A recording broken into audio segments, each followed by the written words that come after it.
그거를 두려워하면서 죽이지 않잖아요. 아마 세상에서 이런 식으로 한다면 멍청이고 바보고 어리석은 놈이고 쓸모없는 놈이고 다 그렇게 말할 겁니다.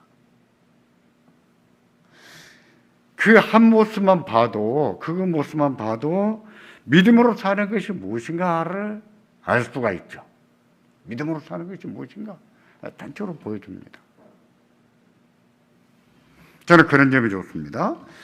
요나단과의 약속을 기억하고 자기가 왕이 됐을 때 요나단과의 약속을 지키기 위해서 요나단의 아들을 찾아내서 그 아들을 이렇게 선대하잖아요. 이것도 참 인간미가 아주 좋아 보이는, 인간미가 넘치는 그런 모습이에요. 특히 하나님의 사람으로서 약속을 잘 지켰다? 이것은 신뢰성을 확보하는 거거든요. 약속을 안 지키는 사람이 어떻게 신뢰를 받겠습니까? 기본적으로 신임을 받으려면 약속을 잘 지켜야 됩니다. 그게 신임이, 그것이 시간 약속이 됐든 무슨 약속이 됐든 약속을 잘 지켜야 돼요. 그런 점에서도 다윗이 좋습니다. 또 그의 시편 때문에도 좋아합니다. 여호와를 목자로 삼고 자기를 어린 양으로 묘사해서, 목자 되신 예수님이 우리를 어떻게 인도하시는지를 노래하잖아요. 참 시편 23편은 아름다운 노래예요. 아주 목가적이면서 하나님이 어떤 분인가를 잘 보여주는 노래거든요. 그래서도 좋아합니다. 또 다윗은요, 여호와의 말씀을 아주 귀하게 여겼습니다. 하나님 말씀은 정말 귀하게 여겼어요. 그리고 그 말씀을 얼마나 사랑했는지 모릅니다.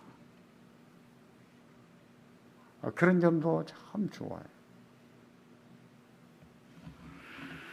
무엇보다도 결정적으로 좋아하게 된 이유는요, 오늘 본문 때문입니다. 본문은 사울왕과 하나님의 백성이 골리앗의 기세에 눌려서 이러지도 못하고 저러지도 못하고 두려워서 겁먹고 떨고 있던 그 모습을 배경으로 합니다. 다윗이 아버지의 신분으로 전쟁터에 가서 그 광경을 봤어요. 기가 막혔습니다. 어찌 하나님을 경외하는 하나님의 백성이, 다윗의 표현을 빌리자면 이 군대가 누구의 군대예요? 사울의 군대가 아니에요. 누구의 군대입니까? 마하나임, 하나님의 군대라고 했어요. 다윗은 이 군대는 하나님의 군대라 했습니다.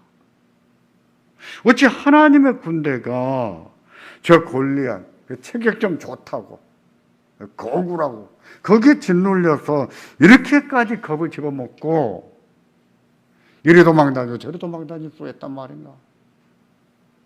거기에 붕괴한 거예요. 거기 붕괴. 그렇지 않을까요? 골리앗의 체격과 무용의 겁을 먹는 것을 믿음이라 할 수가 없죠. 외모로 보고서 그렇게 겁을 먹는다? 믿음이라 할 수 없죠. 그것은 중심을 보시는 하나님의 성품과 정반대되는 것이에요.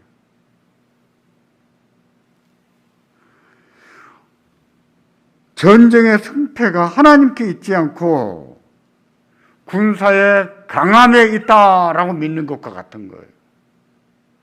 군대의 강함이 있다. 태권도 검정띠하고 빨간띠와 싸우면 누가 이길까요? 일반적으로 검정띠가 많이 이기겠지요. 그렇다고 항상 빨간띠가 질까요? 한순간 돌려차기 들어가면 검정띠도 나가 떨어지는 거예요. 지는 거예요. 빨간띠도 이길 수 있습니다. 색깔로만 따지는 문제가 아니에요. 제가 정말 싸움 잘하는 사람은 한 사람 압니다. 그 유명한 주목이었어요. 아주 유명한 주목이었는데, 그 사람이 저보고 그랬습니다. 목사님, 제가 왜 이렇게 싸움을 잘했을까?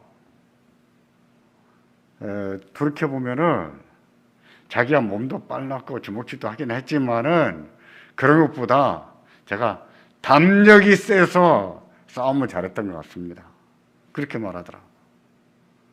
담력이 세서. 저는 TV에 동물의 세계 이거 보는 거 지금도 좋아해요. 동물의 세계. 영상도 한 번씩 동물에 관한 영상을 봅니다.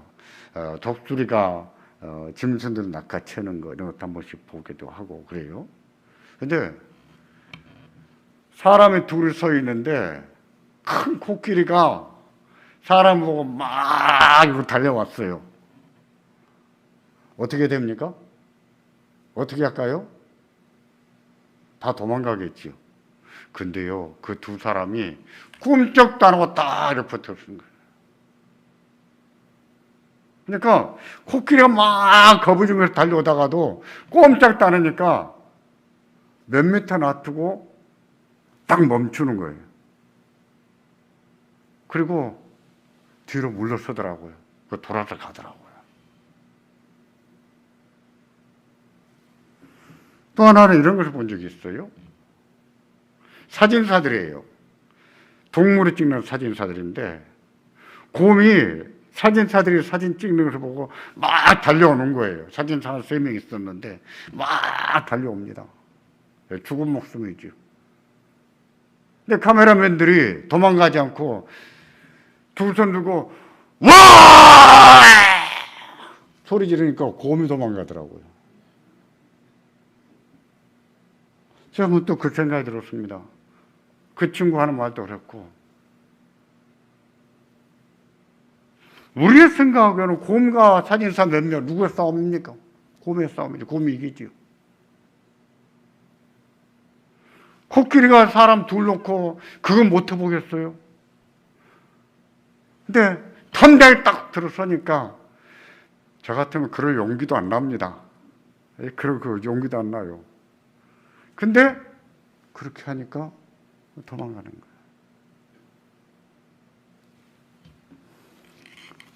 외형적인 조건. 그게 승패를 좌우하는 것만은 아니라는 거예요. 하나님께서 신명기에 보세요. 17장에 왜 하나님의 백성의 왕이 되거든 군대를 많이 두지 말라고 했습니까? 왜? 더 강한 군대를 만들기 위해서 애굽에 말을 사오도록 이것을 왜 못하게 했어요? 하나님 백성의 강하고 약함은요, 군대의 강함과 약함이 있는 게 아니기 때문에. 누구에게 있습니까? 하나님께 있기 때문에. 사사기를 보세요. 사사기가 전부 그거 얘기거든요. 사사기가 그 시대에 하나님 백성들이 무슨 군대가 조직이 돼 있었던 게 아니에요. 군대로 말할 것 같으면 하나님 백성들은 오합지졸이었습니다. 다 농사 짓고 양치고 살다가 그러다가 외세 침략이 들어오면 그때서야 사람들을 모아가지고 가서 붙는 그런 싸움이었어요. 근데 그들이 하나님을 떠나서 죄를 범하고 하나님 말씀에 어긋나서 살 때 그때는 꼭 외세 침략을 당하잖아요. 몇 년씩 당하잖아요. 그러다가 너무 힘들고 너무 못 살겠기에 그때서야 돌이켜서 회개하고 하나님께로 돌이키잖아요. 하나님이 그들을 구원내시잖아요. 사사들을 통해서. 그때 사사가 군대를 정비했습니까? 무장을 잘했습니까? 아니에요. 하나님 백성들은요, 철기 문화가 너무 늦게 들어왔습니다. 이스라엘은. 사울왕 때에도 제대로 된 무기를 든 사람은 누구와 누구뿐이었어요? 사울과 요나단 뿐이었어요. 심지어 농기구 하나 버리려고, 농기구 하나 이렇게 손질하려고 해도 블레셋까지 내려가서 블레셋 사람들에게 가서 돈 주고 고쳐왔다 그랬어요. 하나님 백성들의 강함은 어디에 있는가? 그래서 하나님께 있고 하나님 말씀에 순종하는 데 있었던 거예요. 그걸 보여주는 것이 사사기입니다. 그걸 보여주는 거예요. 우리가 재밌는 이야기로 흘러보내면 안 돼요. 하나님 백성들의 강함은 어디에 있는가? 군대에 강함에 있는가? 돈이 많은 데 있는가? 아니에요. 하나님이 군대시고 하나님이 능력이 있어요. 하나님의 능력입니다.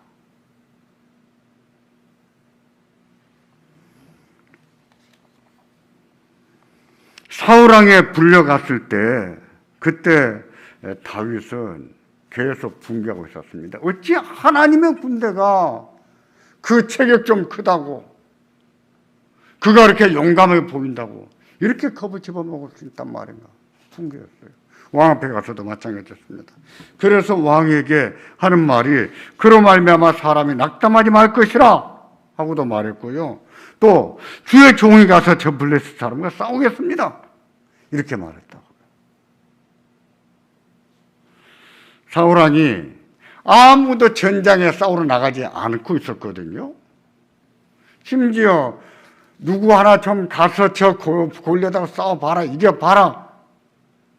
그거 하려고 그 골리앗 이기면 내 따라주겠다, 내 부마로 삼겠다, 이렇게까지 말했다고요. 근데도 나서는 사람이 아무도 없는 거예요. 근데 다윗이 나서는 거예요. 누가 싸우겠다는 사람 나온 거예요. 딱 데리고 와라 해서 보니까 영 아닌 거예요. 아마 기대했겠죠. 딱 얼굴을 보니까 아닌 겁니다. 그래서 사울이 뭐라고 말합니까? 사울왕은 너는 골리앗의 상대가 되지 않는다 하는 뜻으로 너는 소년이야, 그는 어려서부터 용사였다, 이런 말이에요. 너는 소년이고 그는 어려서부터 용사였다. 벌써 로마할 때 유명한 전쟁터에서 잠자가 죽은 용사였다 하고 말하거든요. 한마디로 뭐랍니까? 싸움이 안 된다는 것이죠. 너 싸우러 나가나 마나다는 거예요.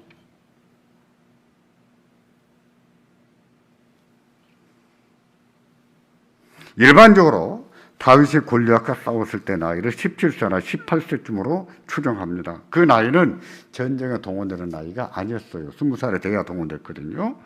그 나이는 집에서 어머니, 아버지나 돌봐드리는 그런 나이였습니다. 그런데 골리앗은 벌써 그 나이에 유명한 용사였다고 했습니다. 그러니 어떻다는 거예요? 싸움이 안 된다는 것이지요. 너 가나마나다. 혹시나 했다가 역시나 이랬는지 모르겠어요. 실망한 나머지. 이게 사람들의 생각이죠. 일반적인 생각이죠.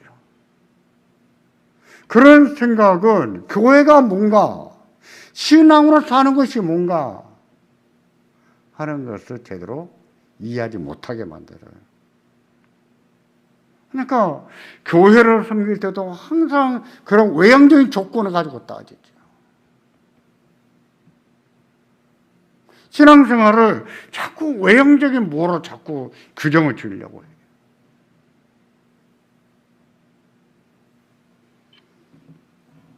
다윗의 생각은 달랐습니다. 본문 17장 34절부터 36절까지 세 절입니다. 좀 양이 많은데 같이 한번 보겠습니다. 같이 보십니다. 다윗이 사울에게 말하되 주의 종이 아버지 양을 지킬 때에 사자나 곰이 와서 양떼에서 새끼를 물어가면 내가 따라가서 그것을 치고 그 입에서 새끼를 건져내었고, 그것이 일어나 나를 해하고자 하면 내가 그 수염을 잡고 그것을 쳐 죽였나이다. 주의 종이 사자와 곰도 쳤은즉 살아계시는 하나님의 군대를 모욕한 이 할례받지 않은 블레셋 사람이리까? 그가 그 짐승의 하나와 같이 들이다.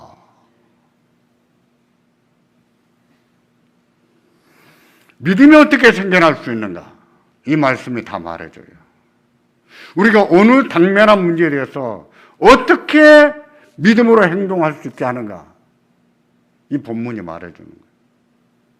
우리가 새로운 도전 앞에 놓았을 때 우리에게 요구되는 것은 무엇인가? 본문이 말해주는 거예요. 사울은 니네 애기다, 애기, 소년이야. 너 싸움도 안 돼. 실망이다 이놈아. 집에나 가라. 그런 심정으로 말했겠지만은 그것은 하나님에 대한 이해가 부족한 것이죠. 하나님을 생각하는 마음이 없는 것이죠. 뭐가 능력인가? 우리의 힘은 무엇인가? 이해가 부족한 거예요.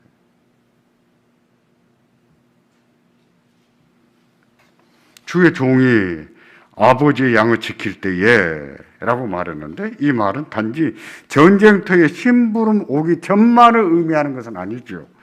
이 말씀은 지금보다 더 어렸을 때를 포함하는 말이에요. 제가 지금보다 더 어렸을 때, 그때가 16살이든지 15살인지 14살이었는지 모르겠지만 지금보다 더 어렸을 때, 그때부터 나도 용사라면 용사였습니다 하는 것을 피력하는 말이죠.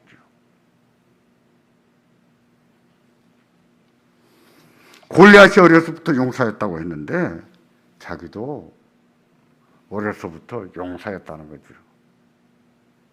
사자를 때려잡는 용사, 곰을 때려잡는 용사.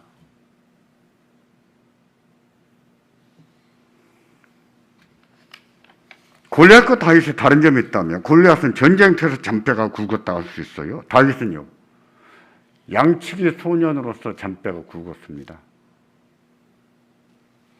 다윗이 사자와 곰과 얼마나 자주 싸워왔는지 알 수는 없어요. 한 번 경험한 것을 가지고 이렇게 말하는지 우리는 알 수가 없어요. 근데 그 시대에 팔레스틴 땅에는 사자가 많았거든요. 때문에 가나안 점령할 때도 너무 빨리 하지 말라 그랬어요. 그러한 짐승들한테 해를 입을 수 있기 때문에. 그건 뭐예요? 그만큼 많이 있었다는 얘기죠.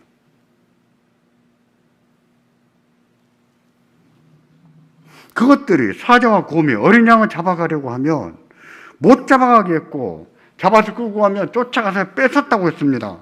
그것들이 자기를 죽이려고 하면 수염을 잡고 싸웠다고 했어요. 지금 골리앗의 싸움과 다윗의 싸움을 비교하는 거예요. 골리앗은 전쟁터로 잔뼈가 굵었습니다. 다윗은 양치기 소년으로 잔뼈가 굵었는데 사자와도 싸우고 곰과도 싸우고 이력이 있어요. 이 둘 중에 누가 더 용감한 것일까요?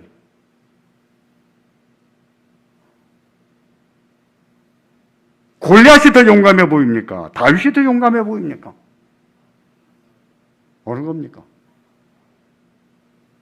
여러분 이거 생각해 봐야 합니까? 딱 모르겠어요? 저는 딱 옵니다. 나는 사자와 곰이 더 무섭지 전쟁 군대가 싸우면 더 무섭겠어요. 왜 그러냐면은 전쟁터에 나가 싸운다고 하는 것은 백중세기 때문이에요. 옆에 전우도 있습니다. 같이 싸워주는 사람이 있단 말이에요. 겁먹다가 용기도 얻을 수 있어요. 그래 싸우자 이럴 수 있는 거예요. 사자와 곰을 싸운다고 하는 것은 오롯이 혼자 싸우는 싸움이에요. 싸움이 되지 않는 싸움이에요.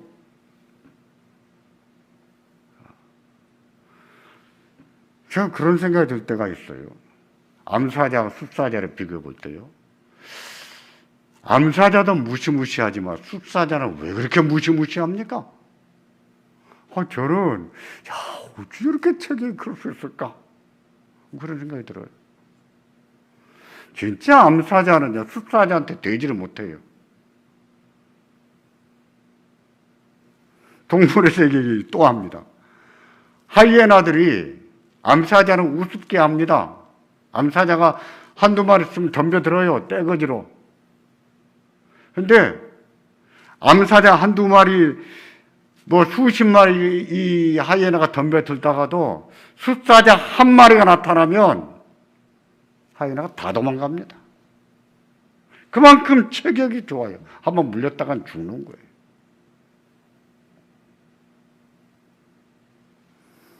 그런 사자와 상대하는 것은 압도적인 것이죠. 보는 순간 압도로 당해버리지요. 저는 그래서 군인으로서 동료들과 같은 전우들과 함께 칼 들고 싸우는 그것보다도 이 사자나 고물 상대는 더 무섭지 않을까라고 생각하는 것이죠. 근데 다윗은 그렇게 말했어요. 나는 어렸을 때부터 사자와 곰과 싸웠습니다. 그 말의 의미가 뭐라고요? 나도 용사라면 용사입니다. 지금부터 더 어렸을 때부터 라고 말한 거예요.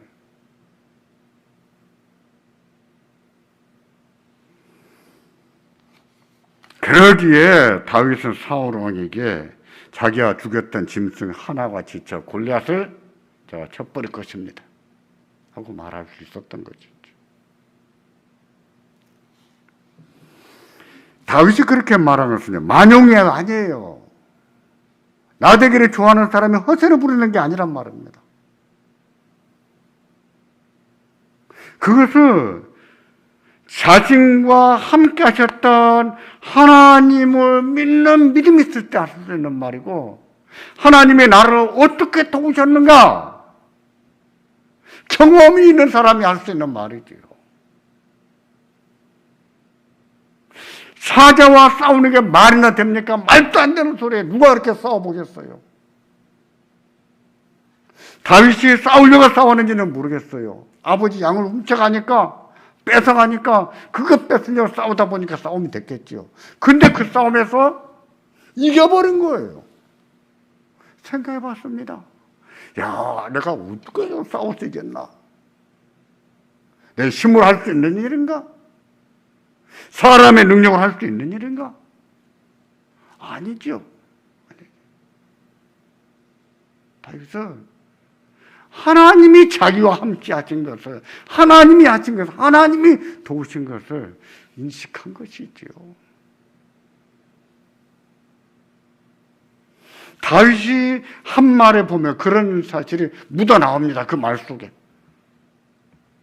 집에 돌아가시거든 다시 한번 읽어보십시오. 다윗의 그런 심정이 묻어나오는 말이에요.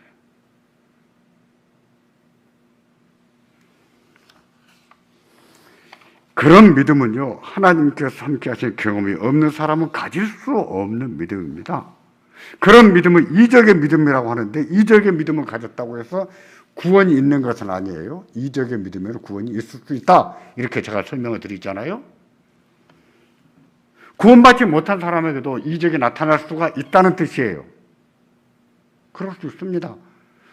그러니까 이적이 나타났다고 해서 다 구원받은 사람이다, 참 선지자다, 이렇게 말하면 될까요? 안 될까요? 안 되죠. 조심해야 돼요. 그런데 참된 구원의 믿음을 가진 사람이라면 그런 놀라운 일이 나타나겠습니까? 안 나타나겠습니까? 이적의 믿음에도 나타나는 일이라면 참된 구원의 믿음을 가진 사람에게 나타나죠. 왜 안 나타나겠습니까? 참된 구원의 믿음을 가진 사람에게는 하나님이 나를 어떻게 구원하셨는가 경험이 있습니다. 하나님이 나를 어떻게 도우신가, 하나님이 나와 어떻게 함께 하셨는가 경험이 있죠. 체험이 있어요. 자주 말씀드리지만 이적은 늘 있는 것도 아닙니다. 늘 있어도 안 돼요. 우리도 항상 기적만 바라고 살면 안 됩니다. 우리는 성실히 사는 걸 배워야지 기적을 바라는 삶을 배우면 안 돼요. 근데 하나님께서는 하나님의 사람들에게 기적을 나타내기도 하십니다. 그 기도를 들으시고 또는 말씀을 통해서 나타내기도 하세요. 우리한테 그런 경험이 있다는 사실은 놀라운 일이죠. 확신을 주죠, 확신.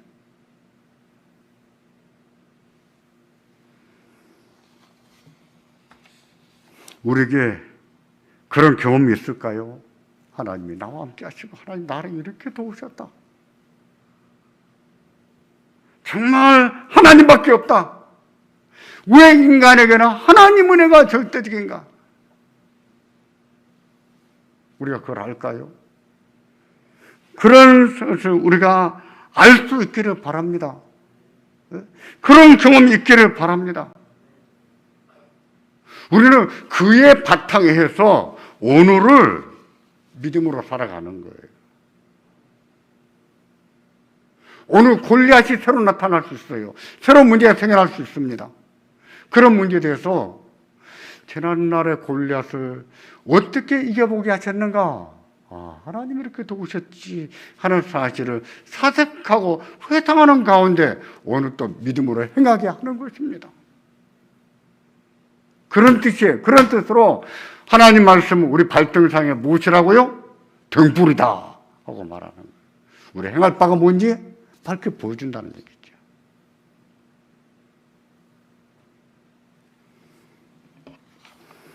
우리가 믿음으로 행하는 법을 자꾸 배워야 됩니다. 주의 말씀에 순종하는 법을 배워야 돼요. 우리가 주의 말씀처럼 기도에 힘쓰는 법을 배우고 그렇게 살아야 돼요. 그런 가운데 하나님이 어떻게 도우셨는지, 하나님 어떻게 역사하셨는지 우리가 깨닫게 되고 경험하게 되는 은혜가 있습니다.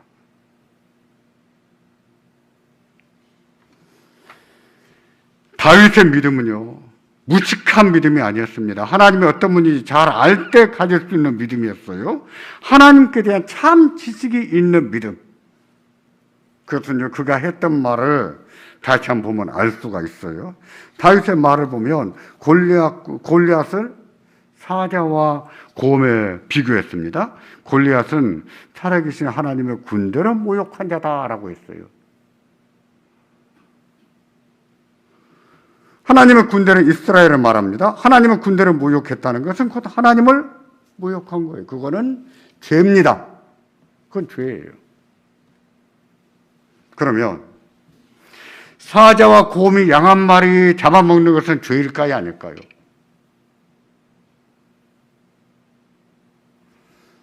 사자와 곰이 양 한 마리 잡아먹는 게 죄입니까? 아닙니까? 우리가 밥 먹고 사는 것이 죄입니까? 아닙니까? 아니잖아요. 사자가요, 양 잡아먹는 것은 죄가 아니에요. 그것은요, 하나님이 정하신 이치예요. 자연 법칙이에요. 자연스러운 일이에요.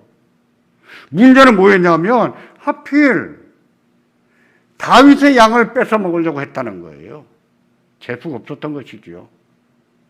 다른 목자들의 양을 뺏어 먹었더라면 맞아 죽지 않았을 거예요. 근데 하필 다윗의 양을 뺏어 먹으려고 했기 때문에 맞아 죽은 거예요.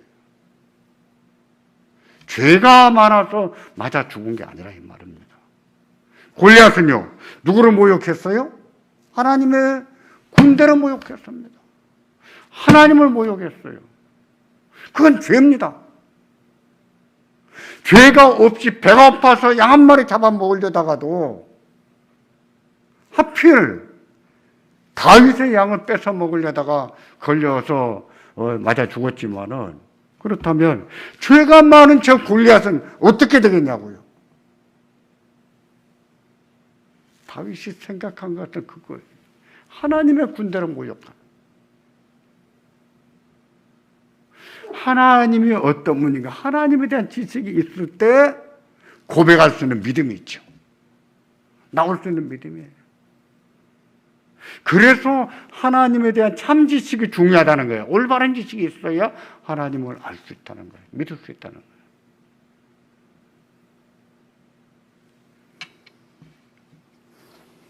다윗은 그런 사실을 비교해서 어찌 하나님의 군대가 죄 많은 골리앗을 두려워할 수 있단 말입니까? 하고 분개했던 거예요. 어찌 하나님의 군대가 하나님을 몰라보고 하나님을 모독하는 저 골리앗에게 겁을 집어먹고 이렇게 불안에 떨 수 있단 말입니까? 분개한 거예요. 분개할 일이죠. 그렇다면 2024년에 우리가 무슨 일을 만날지 모르겠지만 어떤 일을 만나든지 간에 우리가 겁먹을 필요가 있을까요? 두려워할 필요가 있을까요? 지난날에도 우리와 함께 하신 하나님이세요. 우리가 항상 순탄한 삶만 살았습니까? 아픔은 없었습니까? 슬픔은 없었습니까? 그 모든 순간마다 우리와 함께 하시는 하나님이십니다. 그 하나님이 우리의 하나님이세요. 어제의 하나님이 오늘의 하나님이세요. 하나님은 어제나 오늘이나 영원히 변함이 없으신 분이세요. 그 하나님이 우리와 함께 하신 것을 믿으시기를 바랍니다. 그 하나님을 믿는 믿음을 가지고 2024년도 좀 담대하게 출발할 수 있기를 바랍니다. 하나님을 신뢰하는 마음을 가지고 우리 하나님이 인도해 가실 것이다. 때로는 산을 넘고 어떤 경우는 시냇물을 건너야 된다고 해도 하나님이 인도해 가실 것이다. 믿으시기를 바랍니다. 믿고 이 믿음으로 2024년을 출발하고 믿음으로 살아가는 우리가 되기를 주의 이름으로 축원합니다. 기도하겠습니다. 먼저 말씀을 생각하고 기도하겠습니다. 하나님, 정말 참된 믿음, 하나님을 신뢰하는 믿음이 우리 안에 싹 트고 자라기를 원합니다. 그리고 우리 앞에 골리앗이 찾아올 때 두려워하지 말게 하시고 사람을 보고 낙담하지 말게 하시고 그들의 강함 때문에 겁먹지 말게 하시고 우리 하나님을 믿는 믿음을 가지고 잘 싸워나가기를 바랍니다. 우리도 골리앗을 무너뜨리는 삶을 살기를 원합니다. 믿음으로 사는 삶이 되기를 원합니다. 기도하겠습니다. 전능하신 주여, 우리를 긍휼히 여겨주시옵소서. 아버지 하나님, 지난날 세월이 하나님 은혜 가운데 살아왔던 것처럼 2024년에도 하나님 은혜 가운데 살 것을 알게 하여 주옵소서. 주여, 우리를 공부하시고 우리를 긍휼히 여겨주옵소서. 주여, 우리를 불쌍히 여겨주셔서 하나님, 우리 안에 하나님을 신뢰하는 믿음이 싹 트기를 바랍니다. 주여, 그 믿음이 자라기를 바랍니다. 주여, 2024년을 그 믿음으로 살아가게 도와주시옵소서. 하나님, 어제 하나님이 오늘의 하나님이요, 우리 하나님이 어제나 오늘이나 변함없이 항상 우리와 함께 하신 것을 알고 우리 하나님을 신뢰하는 믿음으로 살게 도와주시옵소서.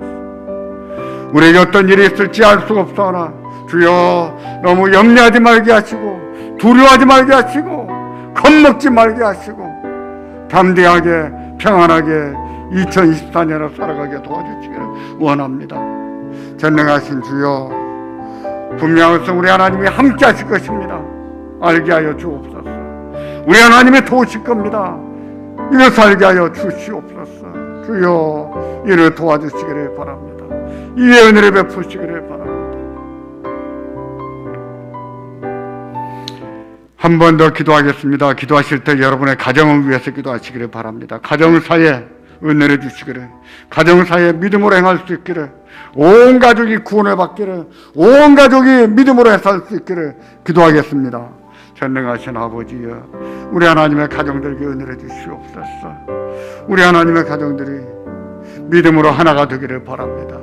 믿음으로 살게 하시기를 바랍니다. 아버지 하나님, 우리 온 가족들을 긍휼히 여겨주옵소서. 아버지 하나님, 온 집안이 구원을 받게 하여 주옵소서. 주여, 우리에게 힘겹고 어려운 일이 생긴다 해도 우리 하나님이 함께 하실 것 알게 하시고 하나님의 소원탄한 일을 만나게 하시고 하나님이 평안하게 하실 것을 또한 알게 하시고 감사하며 2024년을 살아가는 우리들의 가정이 되게 하여 주시옵소서. 주여, 우리들의 가정을 축복하시기를 바랍니다. 우리들의 가정에 은혜를 주시기를 바랍니다. 자녀들의 가정에 은혜 주시기를 바랍니다. 자녀들의 가정을 축복하시기를 바랍니다. 믿음으로 사는 가정의 자녀들이 되게 해 주옵소서. 주여, 은혜를 더하여 주시옵소서. 주여, 긍휼히 여기시기를 바랍니다. 이 시간에는 교회를 위해서 기도하겠습니다. 2024년 우리 교회 표가 믿음으로 행하는 교회입니다. 우리가 하나님을 신뢰하는 믿음으로 행하게 하시고 우리 교회가 주의 말씀으로 통치를 잘 받는 교회가 되게 하시고 우리 하나님을 영화롭게 하는 교회요, 하나님의 뜻을 이뤄나가는 교회가 되도록 기도하겠습니다. 또한 2024년에는 새로 믿는 자들이 많아질 수 있기를 기도하기를 바랍니다. 우리가 복음을 전해주고 또 우리 교회를 찾아오는 분들이 많아지게 하시고 또 등록에서 자랑하는 분들이 많아질 수 있기를 은혜를 베푸시고 우리도 복음을 힘써 전할 수 있기를 기도하겠습니다. 전능하신 아버지 하나님, 2024년 믿음으로 행하는 교회가 되기를 바랍니다. 아버지 하나님, 말뿐인 교회, 형식적인 교회가 되지 않게 해주옵소서. 말로는 믿음 말씀해도 주여 실제는 그러지 못한 교회가 되지 않도록 도와주시옵소서. 전능하신 아버지, 우리를 긍휼히 여기시길 바랍니다. 우리를 긍휼히 여기시길 바랍니다. 주여 우리를 도와주시고, 주여 하나님 말씀밖에 없다고 살고 말씀을 따라 행하는 교회가 되게 하시고, 전능하신 주여 우리에게 전도의 문 열리기를 바랍니다. 우리가 복음을 전해주게 도와주시길 바랍니다. 주여 한 영혼을 주 앞으로 인도할 수 있는 우리가 되기를 바랍니다. 주여 새로운 영혼들이 많이 찾아오는 교회 되게 하시고, 주여 함께 자라가는 교인들이 되게 도와주시오. 주여 우리의 중심교회를 긍휼히 여겨주옵소서. 아버지 하나님이 은혜를 주시기를 바랍니다. 은혜를 베풀어 주시옵소서.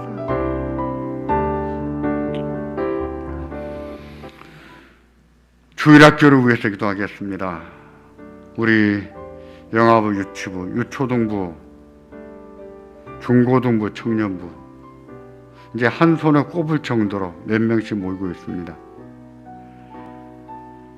우리 자녀들도 그렇거니와 또 이 세대가 교회 오는 것도 좋아하지 않고 아이도 많이 낳지 않습니다.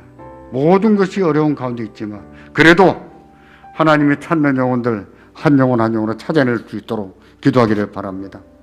우리 교사들도 어린이들이 잘 모이지 않는다 해서 낙심하지 않게 도와주시고, 하나님께서 한 영혼을 구원하신 것을 귀하게 보시는 것처럼 그 일을 감당하다는 심정으로 우리가 이 일을 감당할 수 있도록 기도하시고, 우리 온 교회가 주일학교 교사에만 맡겨두지 말고 우리도 어린아이들을 전도해서 하나님 앞으로 인도할 수 있기를 기도하겠습니다.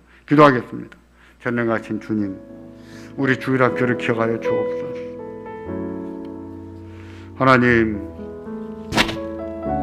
참으로 존립이 어려운 시대를 살고 있습니다. 하나님, 그러나 우리에게 계속 존립할 수 있는 길을 열어주시옵소서. 아버지 하나님, 아이들을 인도하고 또 인도하고 하려고 해도 그 일을 오질 않는 그런 모습 보면서 너무 낙심하지 말게 하시고, 아이들이 많이 모이지 않는 것 때문에 낙심하지 말게 하시고, 주여 주의 복음을 전하는 데에 감사하게 하시고, 주여 이 복음을 통해서 한 영혼이 구원을 받을 것을 소망하며 살게 도와주시기를 바랍니다. 주여 이 일에 은혜를 베푸시기를 바랍니다. 이 일을 축복하시기를 바랍니다. 주여 도와주시옵소서. 주여 도와주시기를 바랍니다. 아버지 하나님, 정말로 이 환경이 어려워지고 있습니다만 그렇다고 해서 낙심하거나 포기하지 말게 하시기, 이 어려운 가운데서도 한 영혼을 찾아낼 줄 아는 우리들이 되게 하여 주시기를 바랍니다.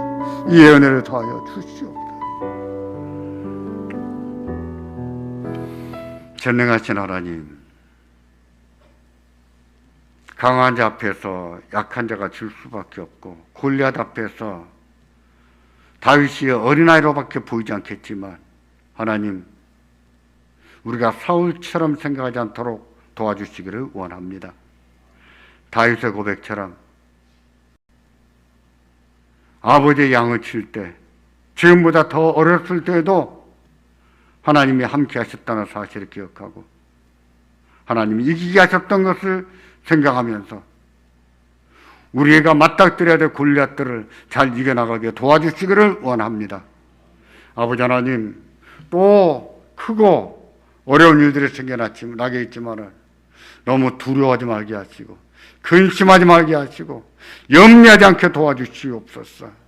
아버지 하나님, 우리가 또 하나님이 우리와 함께 하신 것을 믿고 우리가 그런 것을 능히 이겨낼 것을 믿고 우리의 싸움을 잘 싸워나가도록 도와주시기를 바랍니다. 전능하신 아버지 하나님, 2024년에도 하나님의 귀하신 뜻이 이루어지기를 바랍니다. 하나님은 영원롭게 하는 한 해가 되기를 바랍니다. 특별히 믿음으로 행하는 교회, 믿음으로 행하는 성도로 성장해 갈 수 있도록 도와주시기를 원합니다.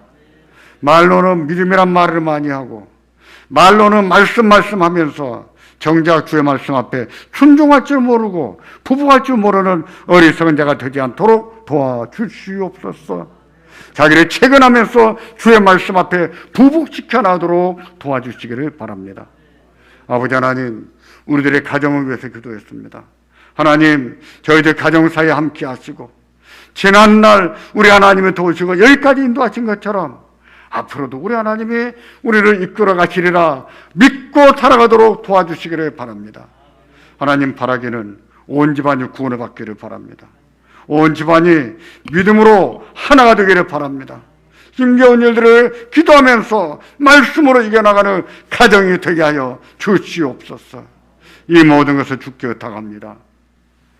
지금은 우리 주 예수 그리스도의 은혜와 하나님 아버지의 극진하신 사랑하심과 성령 하나님의 믿음으로 행하게 하는 은혜가 우리 모두의 심령에 충만하기를 축원하옵나이다. 아멘.